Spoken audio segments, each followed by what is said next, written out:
Buenas noches, República Dominicana. Una nueva entrega de Toque Final.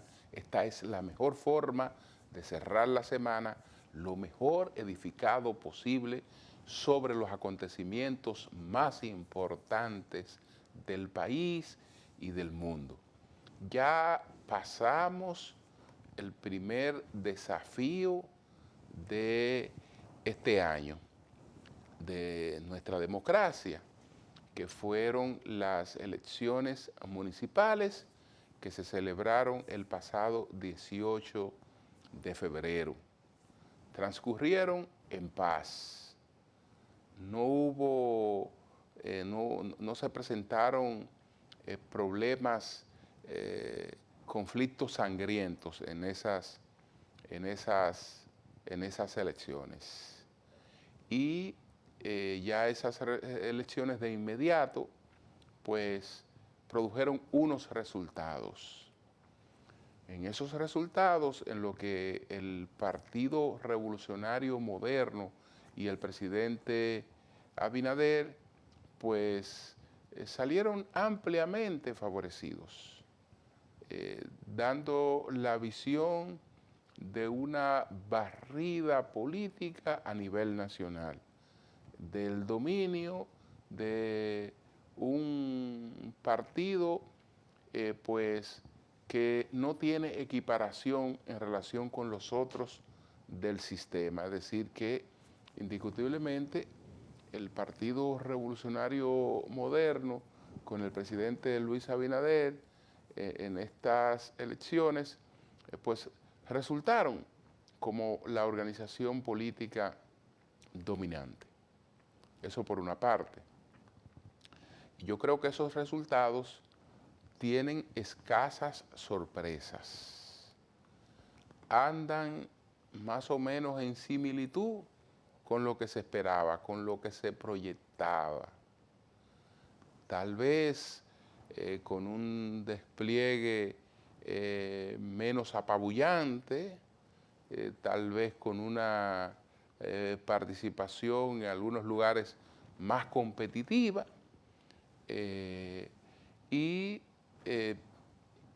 entre otras cosas, con un mejor impacto de la unidad opositora en los lugares donde se articuló, porque donde no operó no iba a dejar sus efectos. Entonces, hay varias lecturas. Si la lectura es la cantidad de alcaldías, de distritos municipales ganados y ganados ampliamente, indiscutiblemente que solo hay una conclusión. El PRM y el presidente Abinader arrollaron.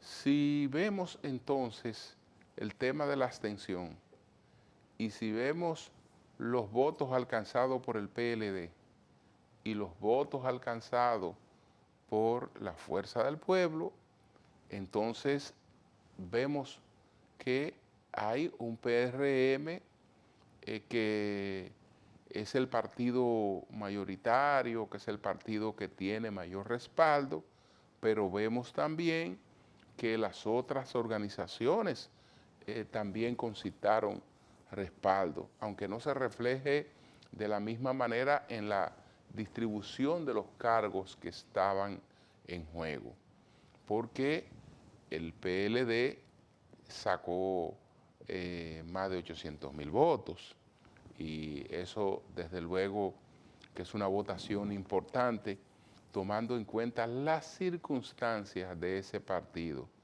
En una democracia, un partido no había participado en unas elecciones en condiciones tan adversas, es decir, teniendo que superar tantas cosas para participar y competir en ella. Estamos hablando de la judicialización de la política, con un ministerio público especialmente cuadrado contra ese partido. Estamos hablando de los efectos aún de una división. Estamos hablando entonces de que se llega incluso a poner en juego cuál es, digamos, el sitial de ese partido. Si era el segundo o había pasado a un tercero. Y en medio de todas esas circunstancias, pues el PLD realmente muestra una votación nada despreciable. Igual que yo creo que es importante la votación que ha alcanzado el partido Fuerza del Pueblo. Es un partido todavía en desarrollo, en construcción, que acumula 500.000 de votos. Eso no es fácil, lo que pasa es que los partidos se sobreestiman y todos hablan de unos padrones con millones de personas. Y ya vimos en estas elecciones que ninguno de los tres grandes partidos pues se acercó en la votación a los padrones que decían tener. Y ese gran desafío de una abstención que no sabemos a qué se debe, al desinterés por las elecciones municipales, sí, hay cierto desinterés, la gente no sabe mucho qué les representa participar en unas elecciones municipales. Y creo que ya hay un consenso para unificar esas elecciones con las otras elecciones. No hay razón para que esas elecciones se celebren apartadas de las elecciones presidenciales y de las elecciones congresuales. No hay razón para eso. La otra cuestión, desinterés en la política, el entender que las cosas estaban más o menos definidas, todavía los partidos políticos de la oposición, sobre todo el PLD, aunque no le fue, digamos, peor, o no le fue tan mal, que no le fue tan mal, pero evidentemente que todavía no es un PLD que ha recuperado las situaciones de las que ha sido objeto, todavía no está en recuperación. Entonces, lo importante, señores, es que nuestra democracia sigue. Hemos tenido oportunidades en elecciones anteriores en que otros partidos también han arrasado. Lo hizo el PRD con Hipólito, lo hizo el PLD tanto con Leonel como con Danilo. Ahora el PRM, que es la base en gran medida de lo que era el PRD, pues lo ha repetido. Lo ha repetido y lo importante es que nosotros seguimos en paz. Seguimos en paz con estabilidad política, estabilidad económica y cada quien tomando las lecciones que le da un proceso como este. Hago una pausa y al regreso vamos a presentar cuáles fueron los 10 temas más importantes de esta semana. Adelante.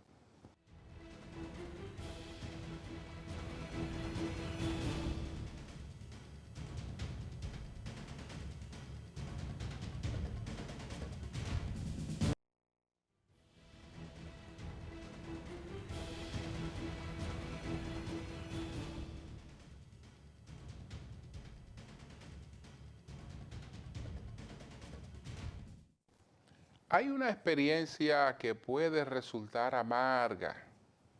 Ya no se trata de algo que esté relacionado con la política, sino con la justicia, sobre el caso del asesinato contra el profesor universitario y abogado Junior Ramírez. Resulta que el juicio en el que al principal autor material de esa muerte se le condenó a 20 años, ese juicio fue anulado y se dispuso de un nuevo juicio, porque el expediente fue elaborado con serios problemas. Entonces, como el expediente es sumamente contradictorio y la sentencia fue contradictoria y una cosa no se corresponde con la otra, la segunda sala penal de la Corte de Apelación de Santo Domingo lo anuló. Hay que repetir un nuevo juicio, pero no se puede hacer un nuevo expediente.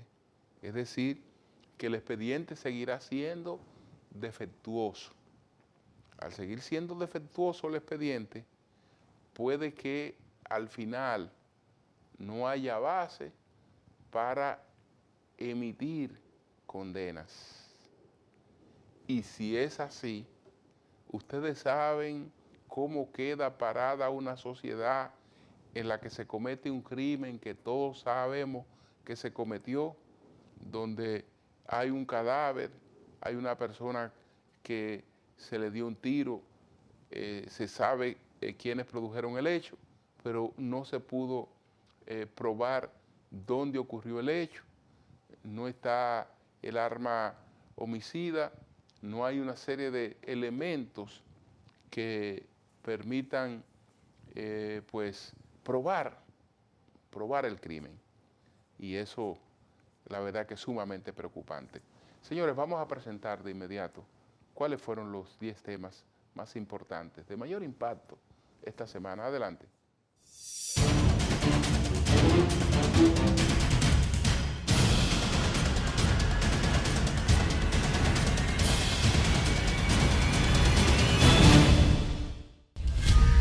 De un total de 158 municipios, el oficialista Partido Revolucionario Moderno, PRM, se impuso en 121 alcaldías por encima de sus contrincantes Partido de la Liberación Dominicana, PLD, que logró 16, la Fuerza del Pueblo 6 y el Partido Revolucionario Dominicano, PRD 1. El PRM logró 27 municipios cabeceras de las 32 provincias del país, como es el caso del Distrito Nacional, Santo Domingo, Este, Norte, Oeste, Los Alcarrizos, Santiago, San Cristóbal, La Vega, Espaillat, La Romana, entre otros. En el Distrito Nacional el oficialismo venció. La actual alcaldesa Carolina Mejía fue reelecta con un 61.11% del voto capitaleño, mientras que su principal contrincante del PLD y la Alianza Rescate RD, Domingo Contreras, obtuvo un 37.60%. En el municipio Santo Domingo Este, el segundo con mayor cantidad de electores, el PRM y su candidato a alcalde Dio Astacio logró el 58.74% del favor popular frente a las propuestas de los partidos de la Liberación Dominicana y Fuerza del Pueblo, Luis Alberto Tejeda y Julio Romero, quienes sacaron respectivamente el 35.13% y 5.02% de los votos emitidos. En tanto, Santo Domingo Norte escogió a su primera alcaldesa, la diputada del PRM, Betty Jerónimo, quien obtuvo el 55.64% de votos. El actual alcalde, Carlos Guzmán, de la Fuerza del Pueblo y Rescate RD, alcanzó el 43.49%. Con el 100% de los colegios computados, Francisco Peña resultó electo por cuarta vez como alcalde de Santo Domingo Oeste, con una ventaja en las urnas del 68.78%, frente al diputado de Fuerza del Pueblo Aquilino Serrata, quien consiguió una aprobación del 29.55%. De los 30 municipios de mayor cantidad de votantes, solo 3 candidatos de la oposición obtuvieron la plaza uninominal. Es el caso de Lenín de la Rosa en San Juan de la Maguana, Luis Pavolo en Villa Altagracia y Joselito Abreu en Jarabacoa, todos estos del Partido de la Liberación Dominicana y sus aliados. El candidato Kelvin Cruz se posicionó por tercera vez como alcalde de La Vega, con una abrumadora victoria que asciende al 77.57% de los votantes. En San Cristóbal, Dionisio de la Rosa fue electo alcalde tras conseguir una favorabilidad electoral del 56.13% frente a Josefina Tamares de la Fuerza del Pueblo, que sacó un 23.33%, y Nelson Guillén, que alcanzó un 18.99%. En el caso de la Fuerza del Pueblo ha asegurado 6 alcaldías, mientras el PRD se ha asegurado una alcaldía, que es la de Castañuelas. El Partido Reformista Social Cristiano PRCC alcanzó 7 alcaldías, el Partido Liberal Reformista 1, Justicia Social 4 y el Partido Cívico Renovador 1, todos ellos en alianza. De acuerdo al más reciente resumen emitido por la Junta Central Electoral, de 8.105.151 inscritos en el padrón electoral, ejercieron su derecho al voto 3.775.587 para una participación de un 46.67% del total de inscritos y una abstención del 53.4%, pero si se excluye del ausentismo a los 870.000 votantes hábiles que se encuentran registrados en el extranjero y que no pueden sufragar en las municipales, entonces la abstención real sería de un 47.82%. De acuerdo a la Junta Central Electoral, para elegir los 158 alcaldes que competían en las elecciones, participaron 2.896.248 un 44.06%, representando una abstención de un 55.94%. En este nivel de elección estaban hábiles para votar 6.587.723 personas. De igual forma, para elegir los 235 directores distritales, participó un 58.03% de la población, es decir, 879.339 personas. La abstención de voto en este nivel fue de un 41.97%. En términos prácticos, la participación en las elecciones municipales siempre ha oscilado entre un 40 y un 50% de los inscritos, constituyéndose a sí mismo en un motivo de preocupación para los integrantes del Pleno de la Junta Central Electoral del periodo que sea. La única participación que pudo considerarse como buena fue la del año 2016, cuando la participación fue de un 71.31%, y la razón es obvia: las elecciones se realizaron unificadas y por ende el atractivo presidencial atrajo votantes a la municipalidad. Luego de las elecciones municipales del pasado domingo, podemos afirmar que el pueblo dominicano envió un claro mensaje a la clase política y dio una respuesta a este gobierno. Estas fueron las palabras con las que el candidato presidencial del Partido de la Liberación Dominicana, PLD, Abel Martínez, inició su discurso sobre las elecciones. Después de las elecciones municipales, podemos afirmar que el pueblo dominicano envió un claro mensaje a toda la clase política. La verdad es que vivimos un periodo crítico y penoso de nuestra historia democrática. El pueblo dominicano ha hablado no solo con el voto, sino con la enorme tasa de abstención. La gran mayoría de los dominicanos no acudió a votar, dijo Martínez, frente al presidente del Partido Morado, Danilo Medina, y todo el comité político de la organización opositora. Martínez justificó la baja votación a los salarios bajos, a la inseguridad rampante y al hambre que ha vuelto al país.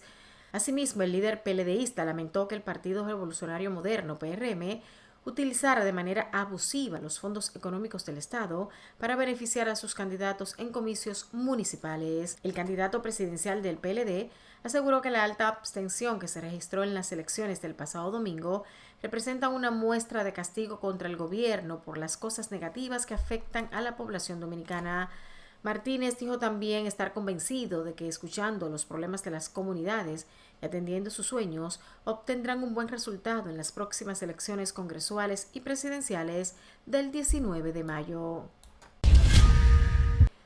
El presidente Luis Abinader reveló que respaldaría la unificación de las elecciones municipales con las congresuales y presidenciales si hay algún consenso nacional en ese sentido. El jefe de Estado se expresó en esos términos en la semanal Con la Prensa, tras un miembro de la prensa preguntarle si se proyectaría promover una reforma constitucional para que se puedan unificar las elecciones, debido a que las elecciones presidenciales fortalecerían el voto de las municipales. Si hay un consenso nacional en ese sentido, pues nosotros nos sumaríamos a ese consenso nacional, respondió el mandatario. Abinader recordó que casualmente estas fueron las primeras elecciones normales donde se celebraron solamente las municipales. En ese orden, consideró que la forma en que se celebran las elecciones en la actualidad no es la mejor manera, indicando que las elecciones debieron ser unificadas o dejadas como estaban. Yo pienso que no es la mejor manera, es una diferencia de 3 meses, o se dejaba en 2 años o se unificaba, pero ya la Constitución lo tiene así y ya lo que tenemos es que buscar la vía, reiteró el mandatario. La pregunta del periodista surgió a raíz del alto porcentaje de ciudadanos que no acudieron a votar en las elecciones municipales celebradas el pasado domingo 18. El presidente Luis Abinader destacó la autosuficiencia de la República Dominicana en materia alimentaria, puesto que 90.6% de todos los productos agropecuarios consumidos en el país son de producción local, dijo durante la rueda de prensa que ofrece cada semana.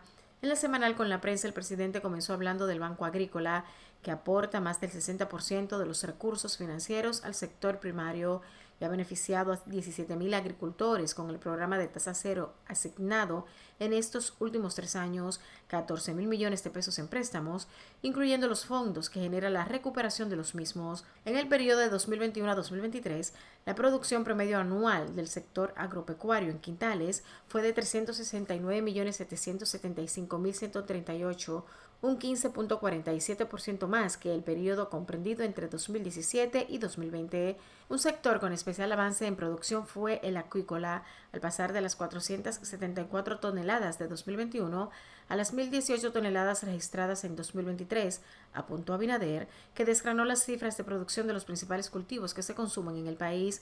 El mandatario informó que la producción mensual de huevos experimentó un crecimiento importante al pasar de las 240 millones de unidades producidas en 2019 a las 340 millones de 2023 para un incremento del 25%, mientras que la producción mensual de pollo llegó a los 22 millones en 2023 frente a los 16 millones de 2019, un 27% de crecimiento. En cuanto al arroz, también ha experimentado un incremento en la producción, en este caso del 6.57%, al pasar de los 13.342.994 quintales promedio por año entre 2017 y 2020 a los 14.220.623 quintales producidos anualmente de media entre 2021 y 2023, esto teniendo en cuenta los fenómenos climáticos como la sequía y el huracán Fiona que afectaron las cosechas. 1 de cada 2 dominicanos menciona algún asunto económico como el problema más grave en el país en 2023, reveló la encuesta Barómetro de las Américas República Dominicana 2023, tomándole el pulso a la democracia, dado a conocer por el Centro Académico de Investigación de Opinión Pública Latinoamérica, LAPOT, LAP, de la Universidad de Vanderbilt. Este informe, presentado por la Pontificia Universidad Católica Madre y Maestra, Pucamaima, y con auspicio de la Agencia de los Estados Unidos para el Desarrollo Internacional USAID, establece que en el 2023 la economía vuelve a colocarse como el problema más importante entre los dominicanos desde el 2008. Este 2023, con 50%, la economía vuelve a posicionarse como el problema más importante del país, por encima de la seguridad 21%, otros tipos de problemas 21% y la política 8%. Si bien en el país se está enriqueciendo a un ritmo más acelerado en comparación con otros países de la región, los dominicanos también están experimentando inflación, brechas salariales y una falta de empleo de calidad que acompañan su notable crecimiento, apuntan los resultados que fueron presentados por María Fernanda Boidi, editora del informe y directora de Trabajo y Campo y Alianzas Regionales de la POT Lab. En promedio, los ciudadanos más jóvenes son más propensos a citar problemas económicos.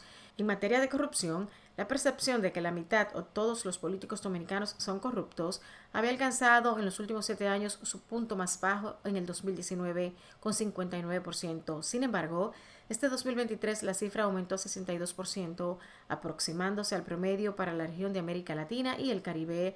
Los datos del 2023 revelan asimismo que la tasa de victimización por delincuencia reportada por los dominicanos volvió a niveles anteriores a la pandemia, casi alcanzando el 26% reportado durante los años 2016 y 2019. En ese sentido, los hombres, 26%, reportan mayores niveles de victimización que las mujeres, 22%. Asimismo, los ciudadanos menores de 65 años son más propensos a haber sido víctimas de la delincuencia. Igualmente, la población que reside en áreas urbanas, 26%, indica haber sido víctima con mayor frecuencia que quienes viven en áreas rurales, un 19%. El sexto juzgado de instrucción del Distrito Nacional conoció el pasado martes el juicio preliminar seguido a Wesley Vincent Carmona, alias Totolcito, Alison de Jesús Pérez, Chiquito, y Luis Brito Troncoso, Luisito, vinculados a la muerte de Joshua Omar Fernández de Sena. La muerte del joven de 18 años ocurrió en un centro de diversión la noche del 16 de abril de 2023, según la solicitud de medida de coerción que se depositó. Alias el Totolcito fue quien invitó a los dos primeros al centro de diversión y quien supuestamente planificó el delito que terminó en el homicidio del joven. El Ministerio Público señala a Chiquito y a Luis de haber disparado el tiro que cegó la vida de Joshua Omar Fernández en el parqueo de la discoteca Barquís del sector Naco durante un asalto a varios jóvenes. Chiquito guarda prisión preventiva en La Victoria, Luisito en la cárcel de Baní, provincia Peravia, y el Totolcito en Najayo Hombres, en San Cristóbal. El Tribunal Supremo Electoral de El Salvador confirmó, tras más de 2 semanas de la celebración de elecciones en el país, los resultados de los comicios legislativos. El pasado 17 de febrero lo había hecho con las presidenciales, informando de una abrumadora victoria de Nayib Bukele con un 84.6% del respaldo, y el domingo concluyó el recuento electoral de las legislativas, que reveló que Nuevas Ideas, partido de gobierno, reunió 54 escaños de los 60 de la Asamblea Legislativa.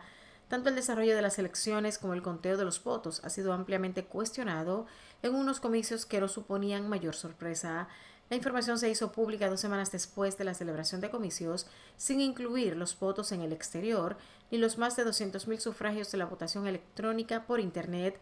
Este proceso electoral en El Salvador ha generado controversia también debido a que Bukele se presentó a la reelección a pesar de que varios artículos de la Constitución le prohibían hacerlo. La nueva asamblea otorga al partido de Bukele la mayoría simple con 31 diputados. Además, asegura las mayorías calificadas de 2/3, 40 y 3/4, 45, permitiéndole aprobar préstamos, autorizar emisión de deuda, aprobar regímenes de excepción y nombrar fiscales, miembros del Tribunal Supremo Electoral, de la Corte Suprema de Justicia y firmar tratados internacionales, entre otros. Esta mayoría es crucial para Bukele, asegurando la continuación del estado de emergencia y su política inflexible contra las pandillas criminales, elogiada por la reducción de las tasas de homicidios, que pasó de 36 por cada 100.000 habitantes en 2019 a 2,4 por cada 100.000 habitantes en 2023, según el gobierno. El presidente de Estados Unidos, Joe Biden, responsabilizó al gobierno de Rusia de la muerte del opositor Alexei Navalny, afirmando que no cabe duda de que Vladimir Putin es el culpable. Desde la Casa Blanca, Biden afirmó que Estados Unidos está estudiando varias opciones para castigar a Rusia. El servicio penitenciario ruso informó que Alexei Navalny, de 47 años, uno de los opositores a Putin más importantes del país, murió el pasado viernes 16 en una cárcel del Círculo Polar Ártico. Navalny cumplía una condena de 19 años por cargos que han sido ampliamente señalados como motivados políticamente. Durante la última década, Navalny y su Fundación Anticorrupción han constituido la principal oposición interna al presidente ruso Vladimir Putin. En un comunicado, el Servicio Penitenciario de Rusia dijo que Navalny se sintió indispuesto durante un paseo en las instalaciones del distrito de Yamalo-Nenets y casi inmediatamente perdió el conocimiento. La noticia provocó reacciones inmediatas por parte de varios líderes mundiales. Dijo estar entristecido y consternado por los reportes que llegan de Rusia. Uno de los gobernantes europeos más contundentes fue el presidente de Francia, Emmanuel Macron, quien escribió en X que en Rusia los espíritus libres son enviados al Gulag y condenados a muerte, mientras compartía su ira e indignación por la noticia. Varios países europeos convocaron a los representantes de la diplomacia en Rusia en sus respectivos territorios como señal de protesta.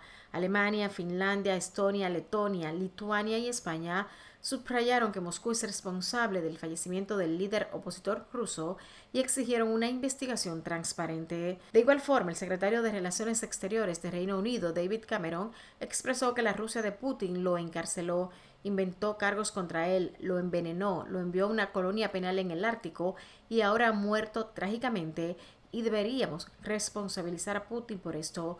Cameron planteó la necesidad de que haya consecuencias. Finalmente, un juez haitiano emitió un reporte final en el que acusa a Martín Moïse, viuda del asesinado presidente Jovenel Moïse, de complicidad y asociación criminal para cometer el magnicidio ocurrido en 2021. Junto con la viuda también fueron acusados el ex primer ministro Claude Joseph y el ex jefe de la Policía Nacional de Haití, Léon Charles, quien ahora se desempeña como representante permanente de Haití ante la Organización de los Estados Americanos, OEA. Joseph enfrenta los mismos cargos de Martín Moïse, mientras que Charles tiene acusaciones más graves. El ex jefe policial enfrenta cargos de asesinato, tentativa de asesinato, posesión y porte ilegal de armas, conspiración contra la seguridad interior del Estado y asociación para delinquir. El juez haitiano Walter Voltaire, que también imputó a otras 50 personas, entre ellas 17 colombianos, expresó: existen cargos concordantes y pruebas suficientes para justificar su responsabilidad en los hechos que se les imputan. Según la decisión del magistrado que los remite al Tribunal Penal para ser juzgados por los hechos de asociación para delinquir, robo a mano armada, terrorismo, asesinato y complicidad en asesinato, delitos cometidos en perjuicio de Jovenel Moïse. En cuanto a la viuda de Moïse, sus declaraciones sobre el asesinato del presidente están tan plagadas de contradicciones que dejan mucho que desear y la desacreditan, según el auto dictado por el juez de instrucción. El próximo paso será que el presidente del Tribunal Supremo haitiano organice un juicio. Por el caso, ya se han declarado culpables 5 personas ante la justicia de Estados Unidos, donde se planificó y financió el complot. Moïse fue torturado y asesinado el 7 de julio de 2021 en su residencia de Puerto Príncipe por un grupo de mercenarios, en su mayoría colombianos.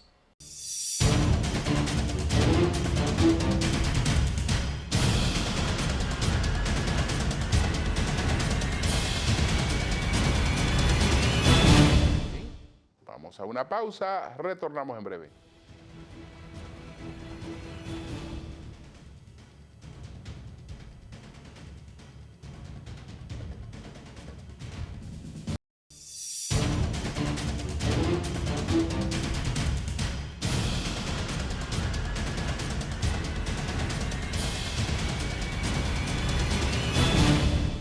Bueno, los dos principales candidatos opositores reaccionaron esta semana sobre los resultados de las municipales, pero además con miras hacia el próximo desafío, que son las presidenciales.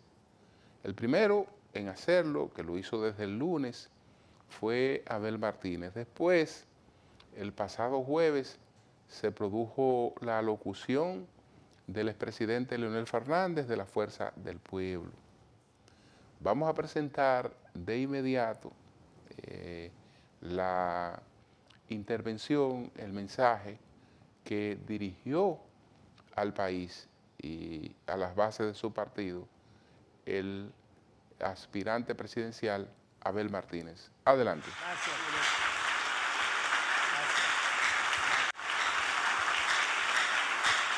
Gracias. Gracias.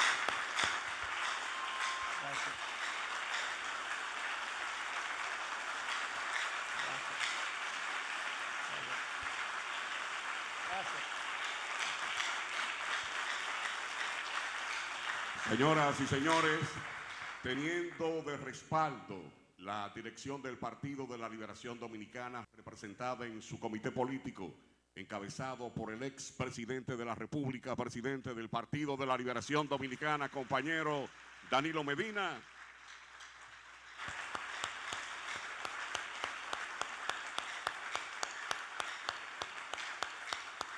Se dirige a todo el pueblo dominicano desde esta Casa Nacional el candidato presidencial de nuestro Partido de la Liberación Dominicana y ahora con más fe, próximo presidente de la República, compañero Abel Martínez.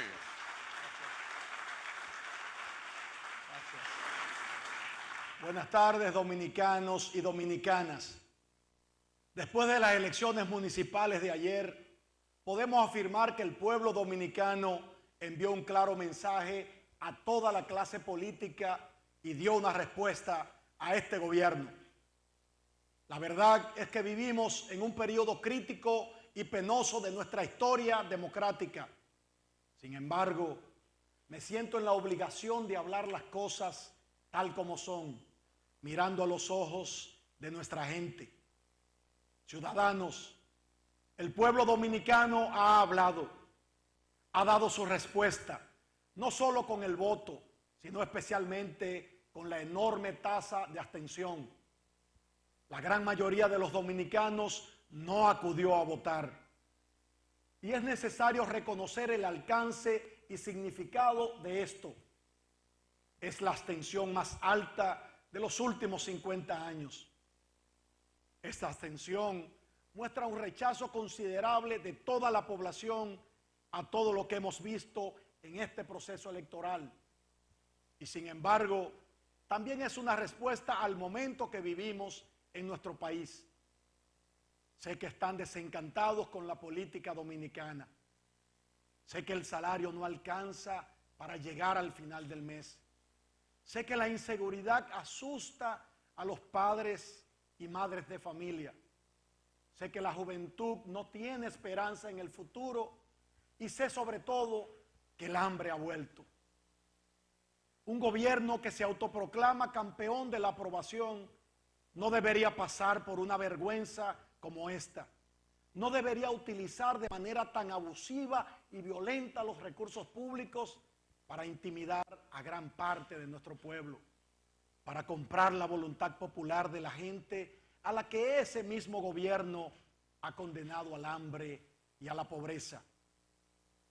Aquellos que lucharon por la democracia, Duarte, Sánchez y Mella, construyeron una vez un sueño llamado República Dominicana, donde la democracia no es una palabra vacía, escuchada por gente con el estómago vacío. La democracia es el ejercicio del voto y el ejercicio de la felicidad, del trabajo, de la salud, de la educación y sobre todo de la esperanza. Antes de cerrar este diálogo, me gustaría felicitar a todos los candidatos y candidatas de nuestro partido y de la alianza que enfrentaron una batalla desigual en recursos y estructuras. Demostramos nuestra dignidad. Estoy convencido de que junto con el pueblo, escuchando a la gente, hablando al corazón de las personas, a sus sueños, vamos a construir un gran resultado de las elecciones de mayo. Depende de cada uno de nosotros. Y yo estaré a su lado en cada calle, en cada ciudad, en cada rincón, acompañándolos en este camino.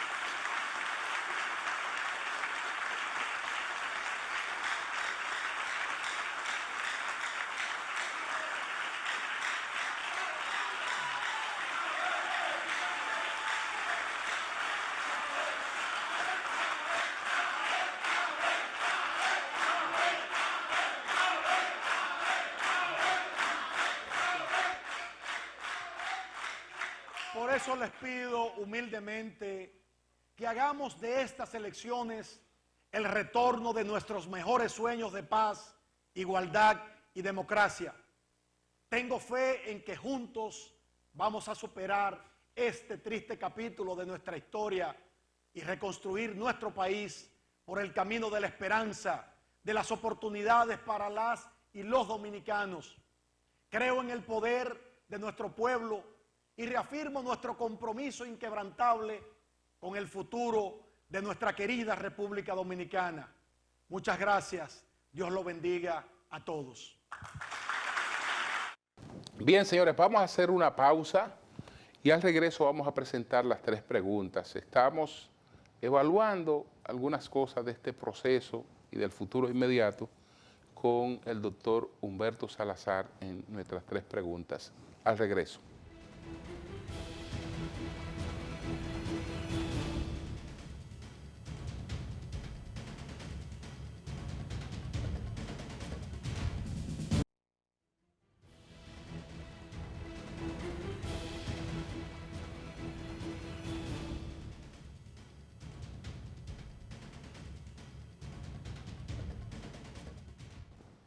Bueno, vamos a presentar de inmediato las 3 preguntas. Hay algunas cosas que hay que definirlas y vamos a ver cómo las enfoca Humberto Salazar. Adelante.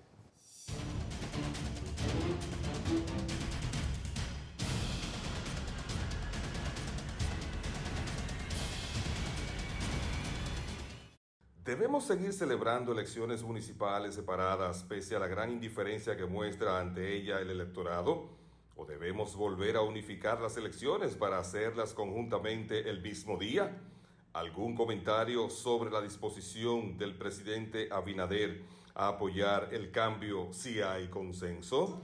No tiene sentido y lo demuestran las diversas participaciones electorales en elecciones municipales tener elecciones separadas.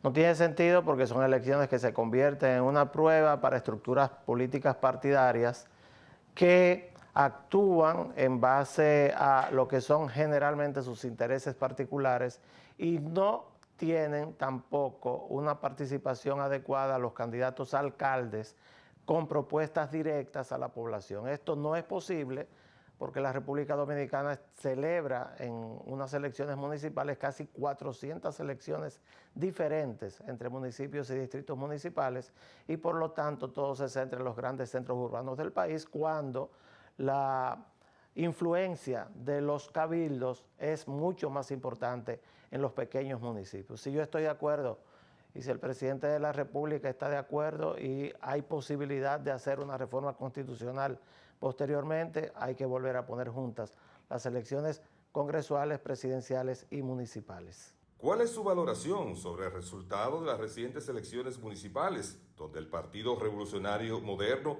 ha emergido como el dominante del sistema? Es una situación lamentable la que ocurrió en el país en las últimas elecciones.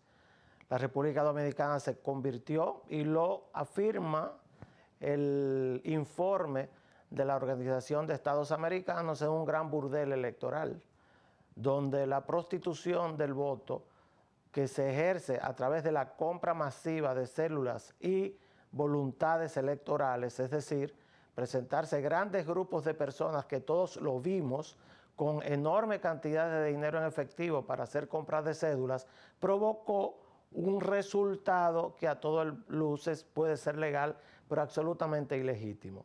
Yo creo que la República Dominicana está en una grave crisis de credibilidad de todo el sistema partidario, porque todos se acusan unos a otros, pero no hay dudas de que las últimas elecciones, que son totalmente ilegítimas en sus resultados, provocarán problemas sociales posterior a esta etapa electoral, porque no puede convertirse un torneo electoral en un gran burdel. La fiesta de la democracia se realizó en un gran burdel y que no haya consecuencias para un país. Así que esperemos.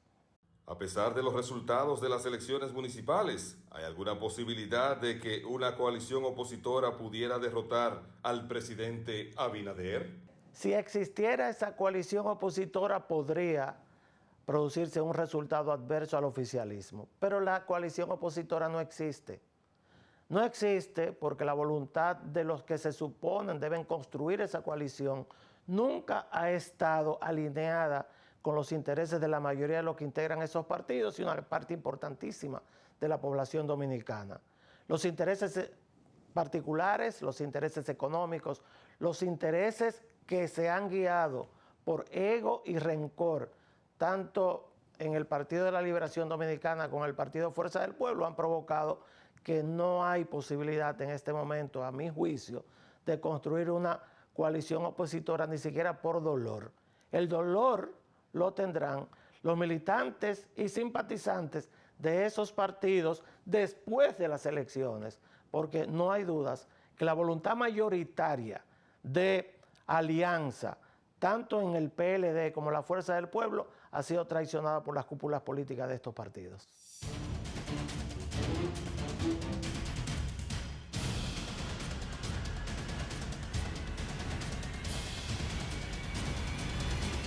Una pausa, retornamos en breve.